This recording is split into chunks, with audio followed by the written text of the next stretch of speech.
I mean, parenting is probably the toughest job anybody's ever had, and I haven't been very good at it. Sie war Amerikas schillernder Liebling, doch ihr Leben war geprägt von Tragödien, Abgeschiedenheit und einem schrecklichen Ende, das Millionen schockierte. Ihr einst schönes Haus ist nun verlassen, ihre Familie durch den Verlust zerrissen und ihr Erbe beschränkt sich auf Gerichtsakten und Gerüchte über das, was sie hinterlassen hat. Kommentieren Sie mit 1, wenn Sie mit Elizabeth Montgomery aufgewachsen sind, oder mit 0, wenn Sie ihre Erzählungen noch nicht kennen. Schauen wir uns die schrecklichen Fakten ihres Todes an, das Geheimnis um ihren Nachlass und was mit ihrem Mann, ihren Kindern und ihrem Geld geschah. Frühes Leben. Elizabeth Montgomery wurde am 15.933 in Los Angeles, Kalifornien, in eine Familie mit einer langen Geschichte in der Unterhaltungsbranche geboren. Ihre Mutter, Elizabeth Daniel Bryan Allen, war eine Broadway-Schauspielerin aus Kentucky.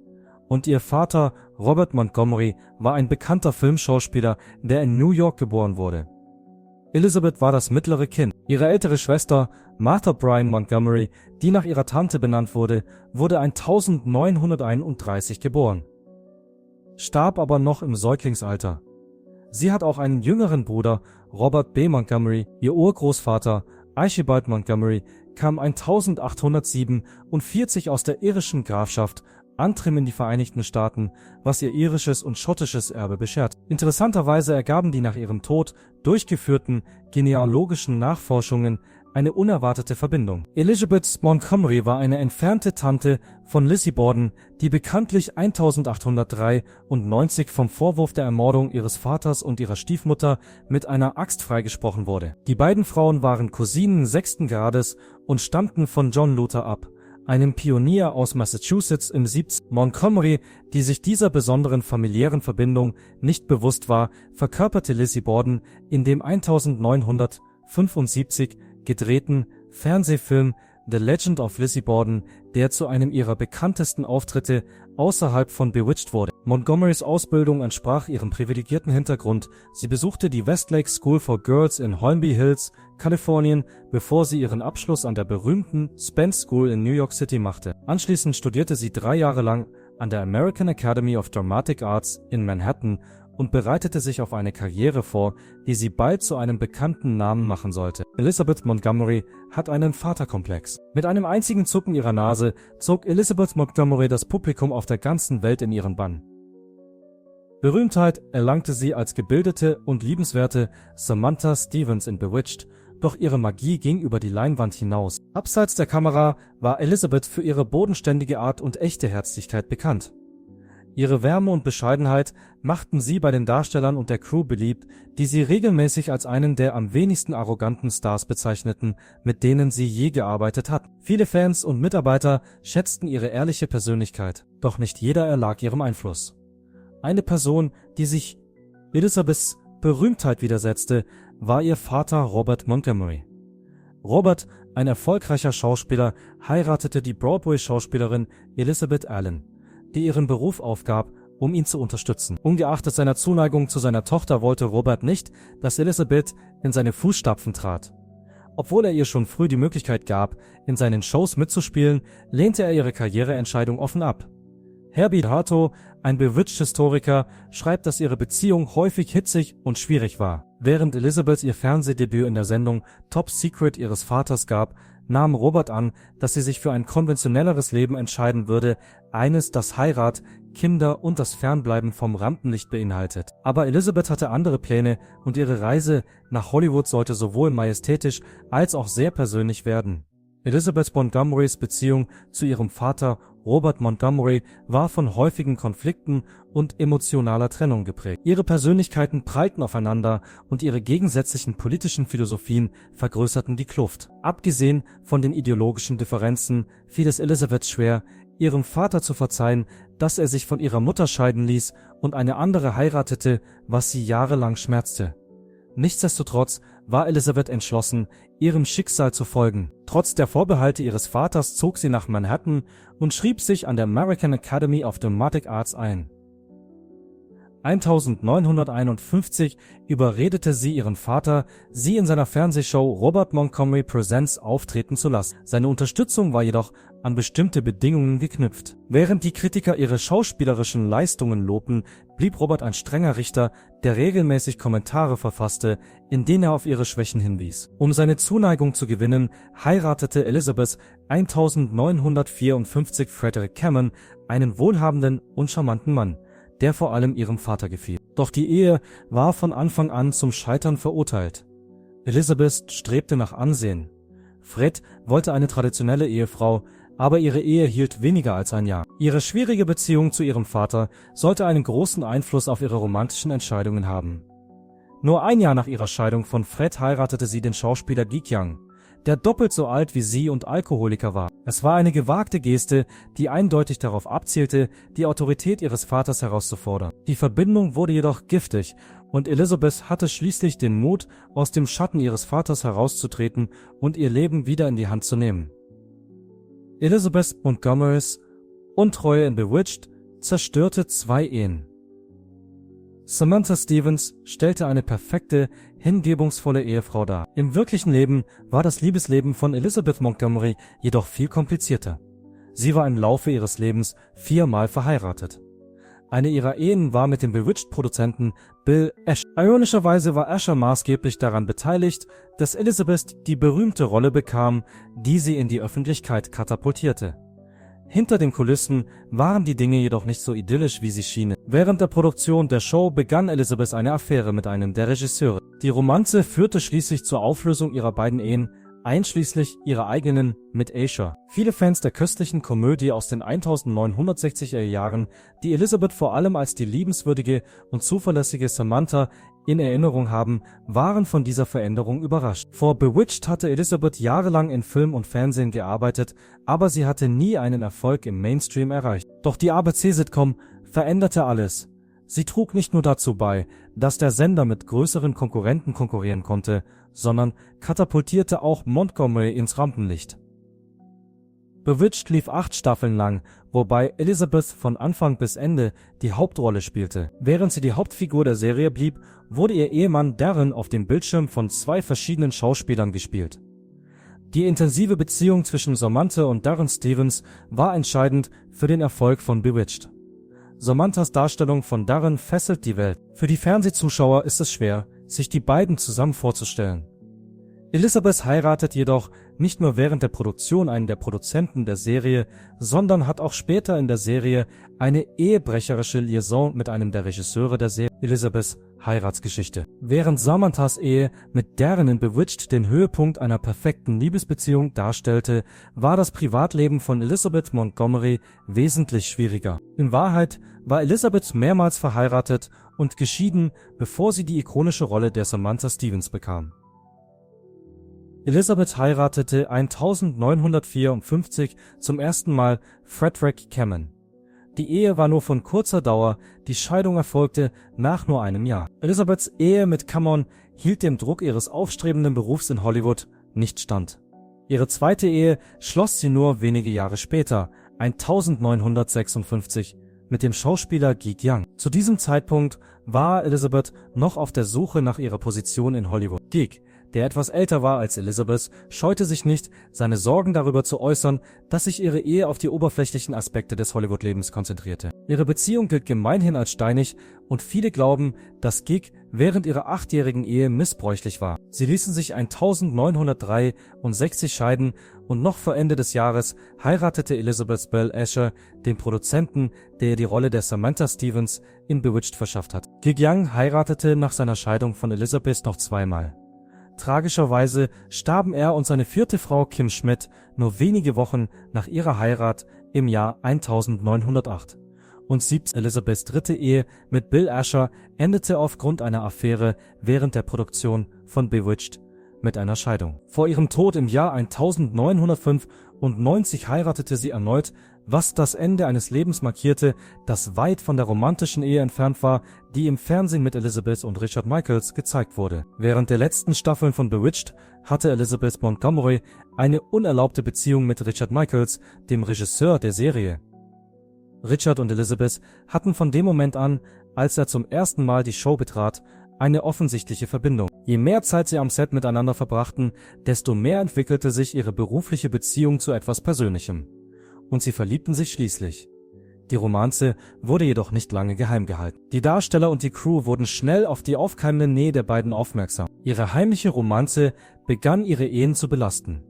Richards Frau entdeckte schließlich die Affäre und sie trennten sich 1972 im selben Jahr, in dem das Serienfinale von Bewitched ausgestrahlt wurde. Elizabeth und ihr dritter Ehemann Bill Asher trennten sich kurz darauf. Trotz ihrer Bemühungen, ihre Beziehung zu reparieren, als Bill die Affäre entdeckte, konnte ihre Ehe der Belastung nicht standhalten. Bill Asher war während ihrer Ehe ebenfalls untreu und nutzte seinen Status in der Branche, um Romanzen mit anderen Berühmtheiten zu haben. Sowohl Elizabeth als auch Richard sahen sich schließlich mit den persönlichen Konsequenzen ihrer Handlungen konfrontiert und ihre jeweiligen Ehen endeten in den folgenden Jahren Elizabeth Montgomery und Bill Asher. Elizabeth Montgomery und Bill Asher waren 9 Jahre lang verheiratet. Doch sie hatten mit einigen Problemen zu kämpfen. Während ihrer gesamten Ehe war Bill untreuer als Elizabeth und hatte Affären mit anderen Frauen. Elizabeths tiefe emotionale Bindung zu Richard Michaels belastete jedoch schließlich ihre Ehe. Bill konnte es nicht ertragen, seine Frau in einen anderen Mann verliebt zu sehen.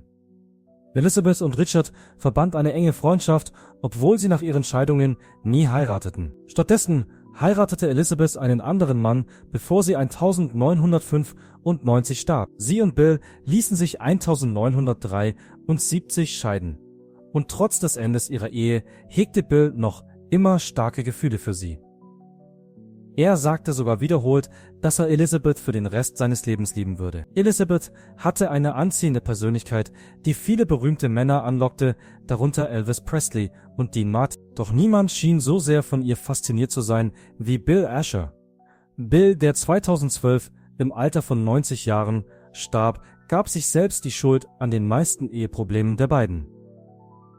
Trotz ihrer umstrittenen Beziehung starb Elizabeth vor Bill. Sie starb 1995 im Alter von 62 Jahren, 2 Monate nachdem bei ihr Dickdarmkrebs diagnostiziert worden war. Sie starb während ihrer Ehe mit ihrem 4. Mann, dem Schauspieler Robert Foxworth, den sie 1993 geheiratet hatte. Sie strahlt Magnetismus aus. Elizabeth Montgomery war eine der schönsten und attraktivsten Schauspielerinnen Hollywoods und erregte die Aufmerksamkeit von Berühmtheiten wie Elvis Presley, Dean Martin und Gary Cooper. Trotz ihres blendenden Aussehens und ihres großen Berufs litt Elizabeth Montgomery unter persönlichen Problemen, darunter 4 gescheiterte Ehen und Beziehungen zu einigen der labilsten Menschen Hollywoods. Laut Herbie Pilatus faszinierender neuer Biografie Twitch Upon a Star war Montgomerys Suche nach Liebe und Glück von einem tief sitzenden Vaterkomplex geprägt, der sie dazu veranlasste, älteren Männern nachzustellen, manchmal auf ihre Kosten. Diese Partnerschaften,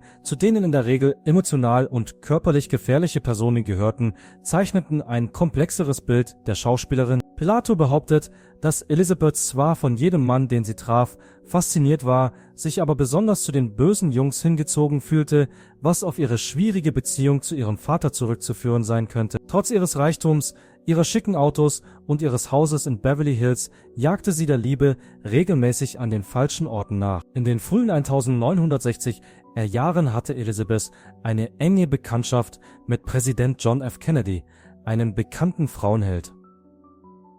Obwohl es keine Beweise für eine Affäre zwischen den beiden gibt, hat Elizabeth nie irgendwelche Vermutungen dementiert. Montgomerys Schönheit und Charme waren unbestreitbar und sie schien ständig auf der Suche nach Liebe zu sein. Am Set von The Court Martial of Billy Mitchell erregte sie das Interesse des großen Gary Cooper, der wesentlich älter war als sie.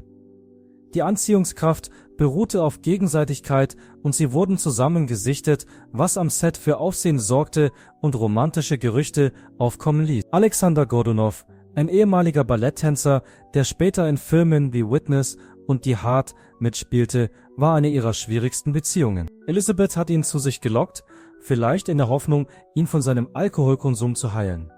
Leider untergruben Godunows raues Verhalten und seine selbstzerstörerischen Tendenzen ihre Beziehung. Nach dem Ende ihrer Romanze erlag Godunow seiner Sucht und starb, indem er sich zu Tode trank, womit seine stürmische Existenz ein schreckliches Ende fand. Elisabeths Beziehungen waren voller Dramen, aber sie spiegelten auch ihre Sehnsucht nach Liebe und Akzeptanz wider, die ihr trotz ihres Erfolgs nie das ersehnte Glück brachte. Elizabeth Montgomery als Mutter. Elizabeth Montgomery hatte im Laufe ihres Lebens 3 Kinder, obwohl sie es anscheinend ablehnte, sie in der Nähe ihres Vaters, Robert Montgomery, zu haben. Ihre Anwesenheit gab Anlass zur Sorge, denn Robert schien ein angesehener und anständiger Mensch zu sein. Später verriet Elizabeth, dass ihr Zögern dem Wunsch entsprang, ihre Kinder vor jemandem zu schützen, der so kalt und gefühllos war wie ihr Vater. Elizabeth Montgomery trug in den letzten Staffeln von Bewitched keinen BH. Elizabeth Montgomery, bekannt für ihre Rolle als die reizende Hexe Samantha in der beliebten Sitcom Bewitched, hielt sich gegen Ende ihrer Zeit in der Serie nicht gerade an die Regeln. Sie setzte sogar ein mutiges Zeichen, indem sie sich weigerte, vor der Kamera einen BH zu tragen, was damals als gefährlich für das Fernsehen galt. Elizabeth war dankbar für den Erfolg, den ihr Bewitched gebracht hatte, aber nach 5 Staffeln hatte sie genug. Sie wollte sich neuen Herausforderungen stellen, aber ABC weigerte sich, eine so großartige Serie aufzugeben. Der Sender machte Elizabeth ein ungewöhnlich großzügiges Angebot, für 3 weitere Staffeln zu bleiben, und sie nahm es an. Die Komödie endete nach der 8. Staffel, aber als die letzten Folgen gedreht waren, wollte Elizabeth nicht mehr jeden Tag zur Arbeit gehen. Sie fühlte sich durch ihren Beruf eingeschränkt, der sie zwang, jede Woche dieselbe Figur in denselben Situationen zu spielen. Also begann sie, auf kleine Weise zu rebellieren, zum Beispiel indem sie den BH ausließ. Elizabeth sagte dann, dass dies nicht nur ihre Art war, ihre Unzufriedenheit mit der Show auszudrücken. Es war auch eine subtile Anspielung auf die aufkommende feministische Bewegung zu dieser Zeit. Als der Sender ihr nach dem Ende von Bewitched mehr Geld für eine Fortsetzung anbot, lehnte Elizabeth ab. Das erwies sich als ein guter Schachzug. Sie konnte sich nicht nur anderen Möglichkeiten widmen, sondern erhielt auch 20% der Einnahmen aus der Serie. Als Bewitched in die Syndizierung ging, erhielt Elizabeth Millionen an Einnahmen und bewies damit, dass ihre langfristige Finanzstrategie richtig war. Schönheit und Feminismus. Zu der Zeit, als Bewitched produziert wurde, war es nicht üblich, starke und mächtige Frauenfiguren im Fernsehen oder in Filmen zu sehen. Diese Art von Persönlichkeiten gewinnen in beiden Medien immer mehr an Aufmerksamkeit. Aus diesem Grund hat das Stück ein ungewöhnlich großes Gewicht, wenn man es durch die Brille der feministischen Bewegung betrachtet.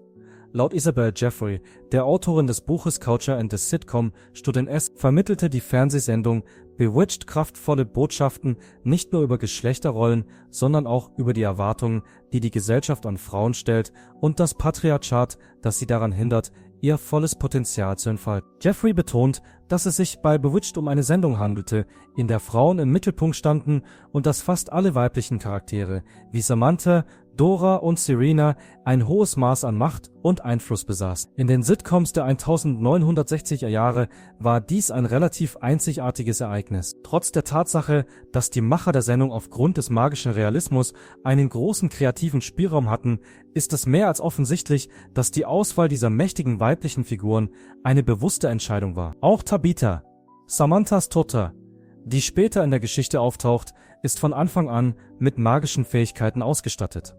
Damit ist sie mächtiger als alle männlichen Figuren oder die gesamte Serie. Darüber hinaus ist die Art und Weise, in der Samantha, die von Elizabeth Montgomery dargestellt wird, mit ihrer Tochter Tabitha kommuniziert, einer der faszinierendsten Aspekte der Geschichte. Anstatt Tabitha vorzuwerfen, dass sie anders oder mächtiger ist als sie selbst, ermutigt Samantha Tabitha, sich so zu fühlen, wie sie ist und die Kräfte zu akzeptieren, die sie besitzt. Jeffrey ist der Meinung, dass dieser Ansatz zur Stärkung der Rolle der Frau eine der nützlichsten Komponenten des Programms war, da er wichtige Gespräche über die Probleme von Frauen und die Stärkung der Rolle der Frau zur Sprache brachte. In dieser Zeit gab es nur sehr wenige Programme, die dies von sich behaupten konnten. Lassen Sie uns nun zu weiteren faszinierenden Informationen über Elizabeth Montgomery übergehen. Möchten Sie beginnen? Ihre Aktionen trugen erheblich zum allgemeinen Anstieg der Popularität des Namens Samantha bei. Als die erste Folge von Bewitched ausgestrahlt wurde, war das Interesse an dem Namen Samantha noch nicht sehr groß. Andererseits wurde der Name durch den enormen Erfolg der Sendung und die Popularität von Elizabeth Montgomery sofort zu einem Favoriten unter den Eltern. Wenn dein Name Samantha ist, dann ist es möglich, dass Elizabeth und die Macher von Bewitched ihn dir ohne dein Wissen gegeben haben. Es war fast so, als würde sie in einem Film unter der Regie von Alfred Hitchcock mitspielen. Elizabeth Montgomery hatte einen bemerkenswerten Auftritt in einer Folge von Alfred Hitchcock Presents, als sie gerade am Anfang ihrer Karriere stand. Mit diesem Auftritt bewies sie ihre Flexibilität über den Bereich der Unterhaltung hinaus. Ihr Auftritt war so beeindruckend, dass Hitchcock Interesse bekundete, sie für den kommenden Film Marnie zu engagieren. Er war von ihrer Leistung so begeistert. Ursprünglich war vorgesehen, dass sie die Rolle der Schwägerin des von Sean Connery gespielten Charakters übernimmt.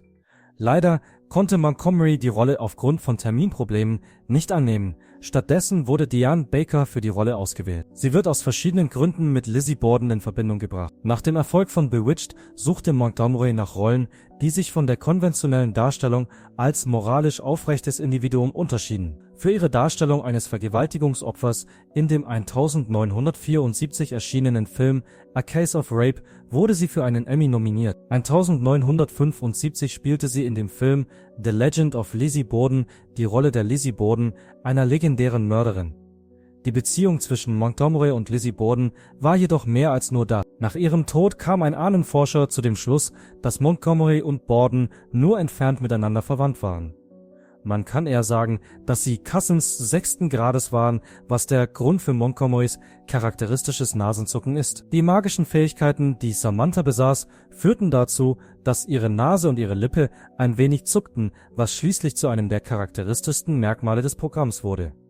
Diese Wahl wurde nicht zufällig getroffen. Als Inspiration diente Elizabeth Montgomerys nervöses Zucken, das sie tatsächlich hatte. Der Produzent von Bewitched, William Asher, der mit Montgomery verheiratet ist, beobachtete, dass sie, wenn sie unter großem Druck stand, mit der Nase und den Lippen zuckte, was er sehr attraktiv fand. Er baute es in die Verzauberung ihrer Figur ein, was dazu führte, dass es zu einem der denkwürdigsten Momente der Sendung wurde. Es besteht der weit verbreitete Glaube, dass sie eine Salemer Hexe ist.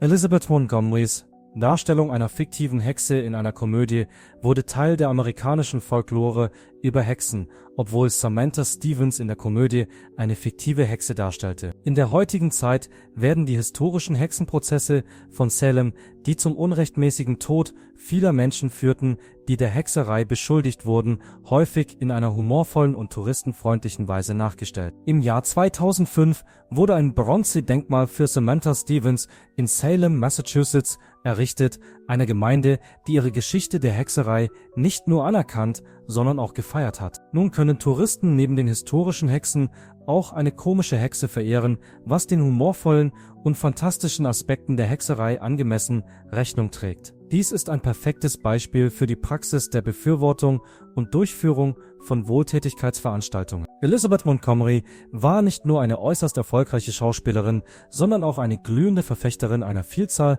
von Wohltätigkeitsorganisationen und Projekten. Im Laufe ihres Lebens widmete sie stets einen beträchtlichen Teil ihrer Zeit, Energie und finanziellen Mittel, um sich für Dinge einzusetzen, die ihr wichtig waren.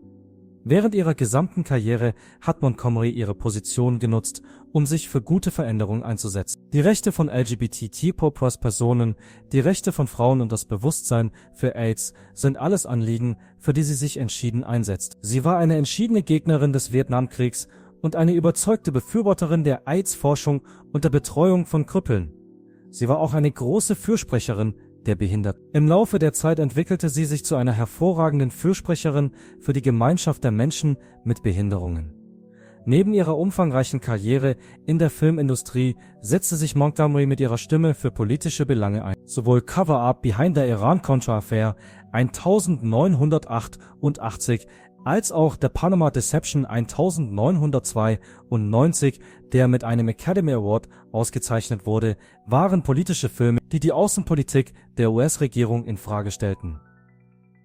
Für jeden dieser Filme wurde ihr Talent als Synchronsprecherin angeboten und sie nahm das Angebot an. Darüber hinaus widmete sich Montgomery dem Kampf für die Rechte von LGBTQ. Gemeinsam mit ihrem engen Freund und Co-Star in der Fernsehsendung Bewitched, Dick Sargent, bot sie an, als Grand Marshals für die Los Angeles Gay Pride Parade im Juni 1992 zu fungieren. Dies war eine Demonstration ihrer immerwährenden Unterstützung für die LGBTQ-Community. Montgomery hörte nie auf, Menschen in Not zu unterstützen, selbst als sie dem Ende ihres Lebens immer näher kam. Sie stellte ihre Zeit für eine Reihe verschiedener Organisationen zur Verfügung, darunter auch für den Hauptsitz von Learning Ally in Los Angeles. Learning Ally ist ein gemeinnütziges Unternehmen, das Lehrmaterial in einer Form aufzeichnet, die für Menschen mit Behinderungen zugänglich ist. Außerdem war sie für die Aufzeichnung von Alcoholics Anonymous verantwortlich. When We Were Very Young wurde von Milne in der Absicht geschrieben, den Zugang zu Bildung zu erleichtern. Darüber hinaus entwickelte sie Werbespots, um den Bekanntheitsgrad der Organisation zu erhöhen. Learning Ally zollte Montgomery Tribut, indem sie ihr Album Aton, das 1995 veröffentlicht wurde, ihr widmete, als sie im Mai desselben Jahres verstarb. Darüber hinaus arbeiteten 21 bekannte Persönlichkeiten zusammen, um eine Hörbuchversion von Chicken Soup for the Soul zu produzieren, die ihrem Andenken gewidmet ist. Im Laufe ihres Aufstiegs zur Popularität nutzte Montgomery ihre Plattform, um sich für verschiedene Themen einzusetzen. Sie war eine der ersten bekannten Entertainerinnen, die sich für AIDS-Kranke einsetzte, was ihr half, sich als Führungspersönlichkeit in der Unterhaltungsbranche zu etablieren. Gemäß dem Grundgedanken der Fernsehserie Bewitched, dass die Liebe von Samantha und deren Grenzen überwindet und über Vorurteile triumphiert, spiegelte diese Werbung diesen Gedanken wider. Ihr Vermächtnis, sowohl auf als auch abseits des Bildschirms, inspiriert und beeinflusst auch künftige Generationen, insbesondere im Hinblick auf die Themen, die Elizabeth Montgomery so sehr am Herzen lagen. Einige Monate vor ihrem Tod kämpfte Elizabeth Montgomery einen mutigen Kampf gegen den Krebs. Tragischer Tod. Während ihrer Arbeit an den Film Deadline for Murder, der auf den Akten von Edna Buchanan basierte und dessen Produktion Ende März 1995 endete, wies sie zunächst Symptome zurück, die denen einer Grippe ähnelt. Als der Krebs entdeckt wurde, hatte er sich bereits von ihrem Dickdarm auf ihre Leber ausgebreitet, so dass es kaum noch Hoffnung auf eine erfolgreiche medizinische Behandlung gab. Anstatt ihre verbleibende Zeit im Krankenhaus zu verbringen, beschloss Montgomery, in ihr Haus in Beverly Hills zurückzukehren, wo sie mit ihrem Partner Robert Foxworth wohnte. Sie war entschlossen, ihren Lebensabend zu Hause zu verbringen. Am 18. Mai 1995 um 8,22 Uhr. Mensch starb, Elizabeth leise im Schlaf, 8 Wochen nach ihrer Diagnose und 33 Tage nach ihrem 62 pazifische Zeit. Sie starb kaum 8 Wochen nach ihrem Geburtstag. Einen Monat vor ihrem Tod, am 18. Juni 1995, fand im Cannon Theater in Beverly Hills eine bewegende Gedenkfeier statt. Herbie Hancock sorgte für die musikalische Untermalung, während Dominic Dunn während der Veranstaltung über ihre frühe Bekanntschaft in New York City sprach. Ihr Ehemann Robert Foxworth verlas die Beileidskarten, die ihm von Bewunderern überreicht wurden. Andere Familienmitglieder, darunter ihre Krankenschwester, ihr Bruder, ihre Tochter und ihr Stiefsohn, sprachen ihr zu Ehren. Die sterblichen Überreste von Elizabeth wurden auf dem Westwood Village Memorial Park Cemetery eingeäschert.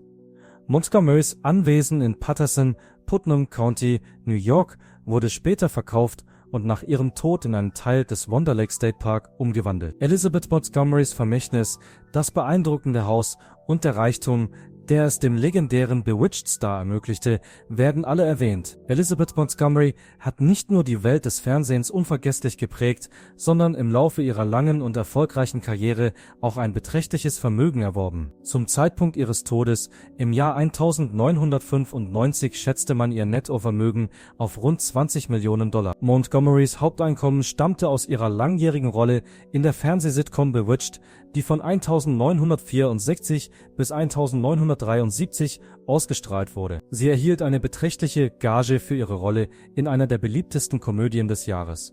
In den ersten Staffeln von Bewitched erhielt Montgomery $3.000 pro Folge, was für Fernsehdarsteller zu jener Zeit eine große Summe war. Die Popularität der Sendung führte jedoch zu einer deutlichen Erhöhung ihrer Gage, die bis zum Ende der Serie auf $6.000 pro Folge anstieg. Montgomerys Darstellung der Samantha Stevens, einer liebenden Hexe, die zur Hausfrau wird, brachte ihr während der 9 Staffeln der Serie Millionen von $. ein. Darüber hinaus wurde sie für ihre Arbeit mehrfach für den Emmy und den Golden Globe nominiert. Montgomerys Schauspielkarriere umfasste nicht nur Fernseharbeiten, sondern auch Filmarbeiten, Synchronisationen und Werbespot. Ihre Rollen in Filmen wie ihre Darstellung der Lizzie Borden in The Legend of Lizzie Borden sowie ihre Beiträge zu Dokumentarfilmen über politische Probleme verhalfen ihr zu großem Erfolg. Montgomery nutzte ihre Berühmtheit, um eine Reihe von Projekten zu unterstützen, aber Bewitched war ein großer Erfolg. Sie investierte ihr Geld jedoch klugerweise in Immobilien, darunter ein prächtiges Anwesen in Agoura Hills, Kalifornien. Montgomerys wertvollster Besitz war ein prächtiges Herrenhaus in Agoura Hills, Kalifornien, mit 4 Schlafzimmern und 2 Bädern für die Bewohner. Dieses prächtige Haus, das kürzlich für 1,21 Millionen Dollar zum Verkauf angeboten wurde, ist ein Beispiel für die Vorliebe der Schauspielerin für stilvolle und komfortable Wohneinrichtungen. Das 2400 Quadratmeter große Anwesen verfügte nicht nur über ein wunderschönes Haus, sondern bot auch einen atemberaubenden Blick auf die Santa Monica Mountains und den Malibu Lake. Das Anwesen befand sich auf einem 0,57 Hektar großen Grundstück. An und für sich war das Haus ein wahrer Zufluchtsort. Montgomerys Wunsch nach Eleganz zeigte sich in dem großen, weitläufigen Raum, der von hochaufragenden Säulen umgeben war und einen Billardtisch enthielt. Der kleine Essbereich, der ebenfalls mit dem großen Raum verbunden ist, wurde mit einem Kronleuchter und eingebauten Antiquitäten ausgestattet. Die private Master Suite, die über einen eigenen Meditationsbalkon verfügte, bot eine friedliche Umgebung, in der man sich entspannen und ausruhen konnte. Trotz des begrenzten Grundstücks nutzte der Außenbereich seine Umgebung. Ein überdachter Innenhof verfügte über eine Bar für Partys, einen Gesprächsraum im marokkanischen Stil mit einem Kamin und 2 überdachte Cabanas. Die Grotte und der Wasserfall des Spas gehörten zu den luxuriösesten Annehmlichkeiten des Resorts und trugen zur ruhigen Atmosphäre bei. Das Anwesen wurde erstmals 2010 für fast 2 Millionen Dollar zum Verkauf angeboten, aber aufgrund von Marktschwankungen wurde es schließlich zu einem viel niedrigeren Preis erneut angeboten. Als es wieder auf den Markt kam, war der Preis um etwa 700.000 Dollar gesunken.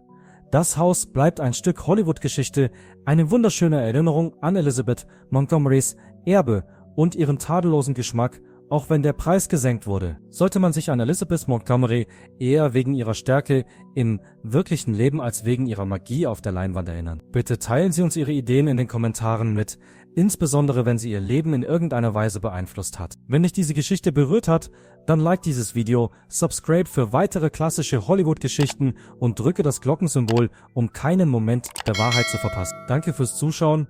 Erinnern Sie sich daran, dass selbst die hellsten Sterne sanft verblassen können, ihr Licht aber nie ganz verblasst.